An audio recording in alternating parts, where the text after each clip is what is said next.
Picture a quiet Friday morning. The house is still half asleep. No messages yet, no demands. Just a brief moment before the world starts asking for something. Someone opens their banking app. Their finger pauses for a second because they already know what happened last month. A car repair? A grocery bill that cost more than expected. Nothing dramatic on its own, but enough to leave one familiar thought. I am one surprise away from being stuck again. So this time, they don't wait for leftovers.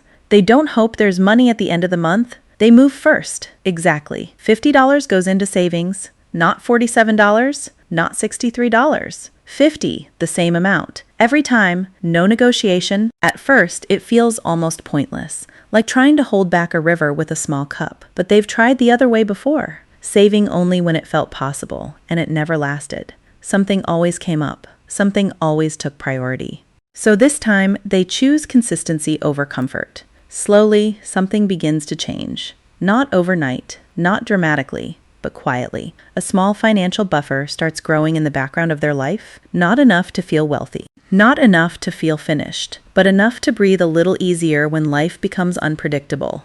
And that's the part most people never hear. This isn't about earning more money. It isn't about finding a secret investment or waiting for the perfect financial breakthrough. It's about turning one simple action into a habit that survives busy weeks, stressful months, and unexpected setbacks. Most savings advice assumes life is predictable. Real life isn't. Real life is messy, uneven, and full of surprises. So instead of relying on motivation, this approach relies on a small action repeated consistently until it becomes automatic. Because once saving becomes part of your routine instead of another decision, everything begins to feel different. But before this habit can work, you first have to understand why most savings plans fail long before the first dollar is ever saved. It usually starts in a quiet moment, maybe late at night, scrolling through financial advice, hoping that this time will be different. Then the numbers appear. Save 20% of every paycheck. Build 6 months of expenses. On paper, it all sounds responsible. But in real life, something doesn't add up. For many people, the problem isn't discipline, it's design. Take Renata. She wasn't careless with money, she followed the advice.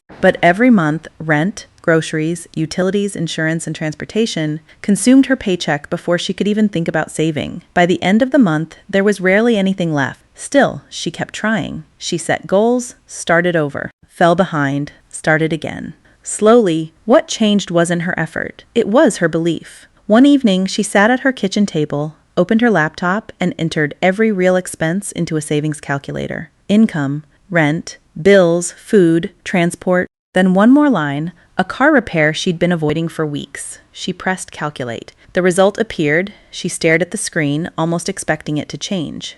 It didn't. She closed the laptop and sat there in silence. That moment said more than any spreadsheet ever could. For the first time, the future she wanted didn't seem impossible. It simply didn't seem to fit the life she was living. That's the hidden flaw in most savings advice. It assumes there's always something left over. For many people, there isn't. Renata finally realized the problem wasn't her commitment. It was the system she was trying to force her life into. So she stopped asking, "How much should I save?" and started searching for a completely different question. The answer didn't come from a bank, a budget app, or a finance expert. It came from a simple lesson about laying floor tiles, and it changed the way she thought about saving forever. A few days after giving up on yet another savings plan, Renata visited her uncle. He had spent decades installing ceramic tile. A pencil always rested behind his ear, and before answering any question, he would quietly wipe the dust from his hands. Watching him work, Renata asked, "How do you stay motivated when the finish line is so far away?" She expected him to talk about discipline. Instead, he smiled. "I never think about the whole floor," he said. "I only focus on the next tile." Then he quietly turned back to work. The soft scrape of his tools filled the room as another tile slipped into place. Renata stood there in silence, watching. For the first time, the unfinished floor didn't feel overwhelming. It felt like something built one small decision at a time. At first, the advice sounded almost too simple. But the more she thought about it, the more it explained every savings plan she'd ever abandoned. Every goal had started with a number that felt too big. A full emergency fund, a year's worth of expenses, a future that always seemed out of reach. Her attention wasn't on today's action. It was trapped on tomorrow's mountain. That's when everything changed. She stopped asking, "How long will this take?" and started asking, "What's the next tile?" The destination hadn't changed. Only the size of the next step had. Sometimes progress isn't blocked by a lack of money. It's blocked by the way we measure it, and that realization became the foundation for a saving system she could finally stick with. That insight led her to create a surprisingly simple 3-part system. And the first step was something she eventually called the brick. Once Renata stopped trying to picture the entire wall, she could finally focus on the only part she could actually touch. And that's when everything changed. For the first time, the goal didn't feel far away. It felt like something she could build today. She stopped thinking about her emergency fund as one intimidating number. Instead, she broke it into bricks. Each brick was worth exactly $50. Nothing more, nothing less. She first calculated the minimum she would need to survive one difficult month, not the life she wanted. Just the essentials: keeping the lights on, food in the kitchen, a roof over her head, getting to work, insurance. Then she divided that number into $50 pieces. Suddenly, what once felt overwhelming became a series of small, repeatable steps. For the first time, it didn't feel impossible. It felt structured. She wrote down the total number of bricks, folded the paper, and put it away. From that day on, she stopped thinking about the total. Her only job was to place the next brick. Every payday, before doubt had a chance to appear, an automatic transfer quietly moved another $50 into her emergency fund. No debate, no emotional negotiation. The hardest decision happened only once. When she set up the system, after that, consistency replaced willpower. Saving no longer felt like giving something up. It felt like adding something solid, like placing another brick on a wall that grew stronger with every paycheck. The wall didn't need to be finished to matter. It only needed to be stronger than it was yesterday, and that small shift changed everything. But the weekly brick wasn't what truly changed everything. The real turning point came from what she did whenever unexpected money showed up, and that one simple rule changed the entire system. By this point, Renata had built one dependable habit. Every payday, another $50 brick went into her emergency fund. Slowly, the wall kept growing. Then something unexpected happened. Money started showing up outside her paycheck: a canceled subscription, a larger than expected tax refund, an insurance reimbursement, a birthday gift. Nothing dramatic, just money that felt easy to spend. For the first time, Renata noticed something uncomfortable. She was tempted. "I deserve a little treat. It's not part of my budget anyway." Before she realized it, she was already scrolling through a shopping app. Then she stopped, because one thought changed everything. If I don't decide what this money is for, the money will decide for me. So she made a rule. Any unexpected money would sit untouched overnight. No exceptions. The next morning, a tax refund became the first test. The excitement was still there, but the urgency wasn't. Instead of asking what she could buy, she asked herself a different question. What do I actually want this money to do for me? The answer was simple: bricks. After that, the rule became automatic. A canceled subscription became bricks. An overtime payment became bricks. An insurance refund became bricks. The pattern repeated so consistently that it stopped feeling like self-control. It became part of the system. Her emergency fund no longer grew from paydays alone. Unexpected money gave it momentum. And because every windfall already had a destination, impulse spending rarely had a chance to begin.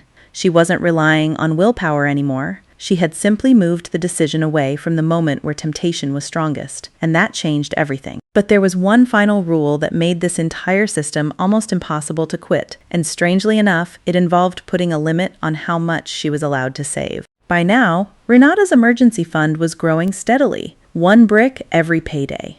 Extra bricks whenever unexpected money appeared. The system was working, but she'd learned something from every savings plan she'd failed before. Most plans don't collapse during bad months. They collapse after overly ambitious good months. Maybe you've said something like, "I'm doing well this month. I'll save a few $100s instead." It feels responsible. It feels disciplined, but that's where the cycle begins. The following month gets more expensive. Your hours are reduced. Suddenly, that bigger goal feels impossible. Missing it creates frustration. Frustration becomes guilt. And guilt quietly convinces you to stop. Renata wanted to eliminate that pattern, so she made one rule. Even after a great month, she would never increase the size of her brick. Not once. Not ever. If extra money arrived, she didn't change the system. She simply repeated it. Another brick, same size, same rule. The amount never changed, only the number of repetitions did. That mattered more than it seemed. Because consistency survives pressure in a way intensity never can.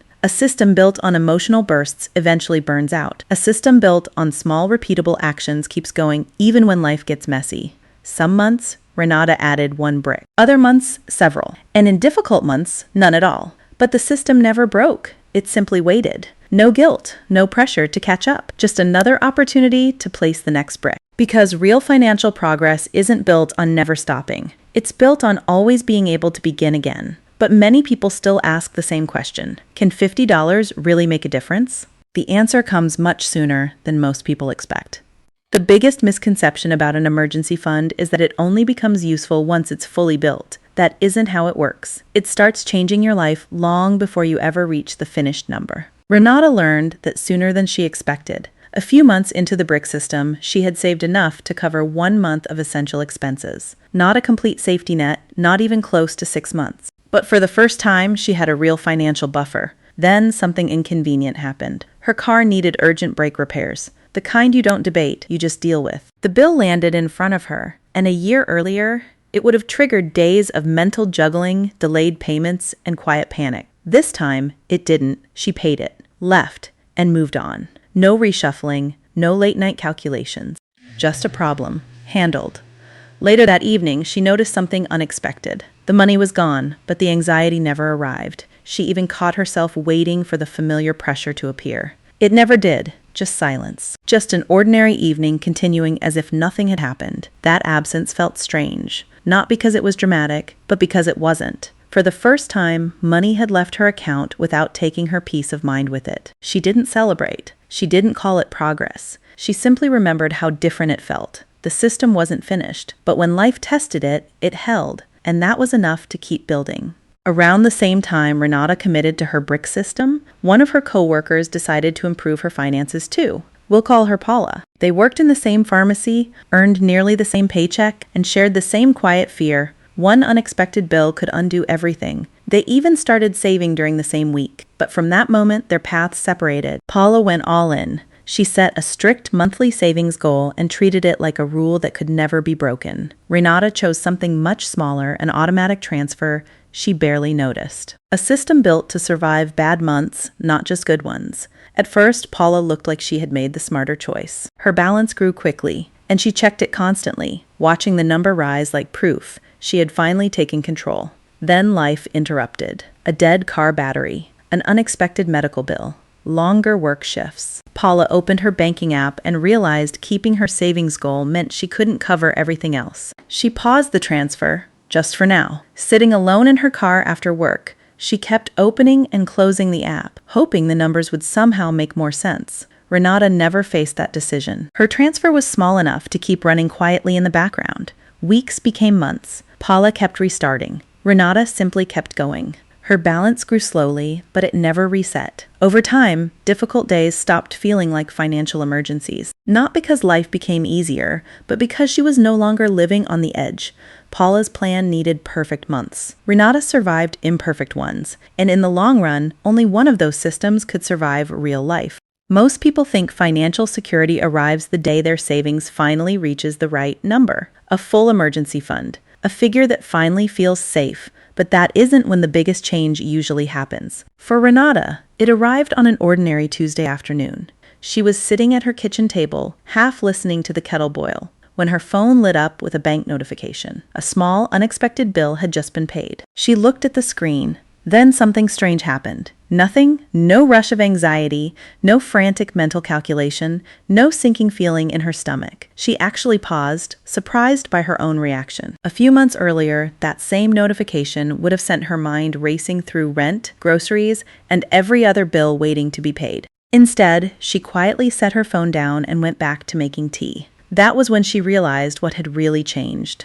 Not her income, not the size of her savings, her relationship with uncertainty. There was now a gap between the problem and her response. And in that gap, panic no longer lived. Life still surprised her. Bills still arrived, but they no longer controlled her emotions. Just a notification and no reaction. That was the difference, not in the numbers. In her, that is the part most people never expect. An emergency fund doesn't just protect your money. It protects the way you think. Because the moment fear stops making every financial decision for you, saving no longer feels like sacrifice. It feels like freedom. Not every financial situation should begin with saving. For some people, trying to save too early is exactly what keeps them stuck. Think about Renata. She didn't start the brick system the first time she heard about it. She dismissed it not because it was bad advice, but because it didn't fit her reality. Back then, her account didn't have extra money. It had timing problems. Bills arrived before income had fully caught up, and every month ended the same way. An empty balance? Sometimes worse. Saving didn't feel difficult. It felt impossible. That's where many people misunderstand financial advice. They try to use a system before their situation can support it. Now imagine one thing changes. A lease ends and rent drops. A loan is finally paid off. Nothing dramatic, but enough to create a small financial gap. That's where the brick system finally becomes useful. Renata only began building her emergency fund after she reached that point, not before. Once there was even a little breathing room, she made her first move. One automatic transfer of $25. That was it. No dramatic transformation. But for the first time, her money had direction instead of simply disappearing. If you're still in survival mode, your first goal isn't saving. It's stability. That might mean earning more, reducing one major expense, or rebuilding your monthly budget. Because saving only works when something is left to save. The brick system isn't a rescue plan, it's a construction plan. And construction only begins when the ground can support it. Start where you are, stabilize first, then build. Once you've built the habit of laying bricks, there's one more decision that can quietly strengthen your progress. It isn't about saving more, it's about choosing where those savings live. Many people leave their emergency fund in a regular checking account because it feels simple and familiar. The problem is that safe often also means idle. Your money stays protected, but it does very little while it waits. Renata used to think that was simply how savings worked. Money went in, it stayed there. End of story. Then one afternoon, she opened her account and noticed something unexpected. A few cents had appeared, not from a deposit. From interest. She almost ignored it. Then she paused. For the first time, her money had done something on its own. It wasn't the amount that mattered, it was what it represented. Her savings weren't completely still anymore, so she moved her emergency fund into a high-yield savings account. She wasn't chasing higher returns or taking extra risk. She simply wanted her money to stay accessible while quietly earning a little in the background. Over time, even during months when she added nothing, the balance continued to inch upward. Not because she changed her behavior, but because time had started contributing alongside her. Her money wasn't just waiting anymore. It was participating. That's the balance. Protection first, growth second. An emergency fund should always stay safe and available when life happens. Any interest it earns is simply a bonus. And once you experience that for yourself, saving stops feeling like money sitting still. It starts feeling like money quietly working beside you. After everything we've covered, it's easy to think this story was always about saving $50, but it never was. The amount was never the lesson. The real lesson is making progress small enough that you never feel like stopping. Most people don't struggle because they lack intelligence. They struggle because they try to build an entire wall in a single weekend. The effort becomes overwhelming. They stop, they start again, months later, then they stop again. The brick system breaks that cycle. It replaces impossible goals with repeatable actions. One automatic transfer, one unexpected windfall turned into progress. One simple decision, repeated over time. Think back to where Renata began. She wasn't earning an extraordinary income. She didn't receive a miracle opportunity.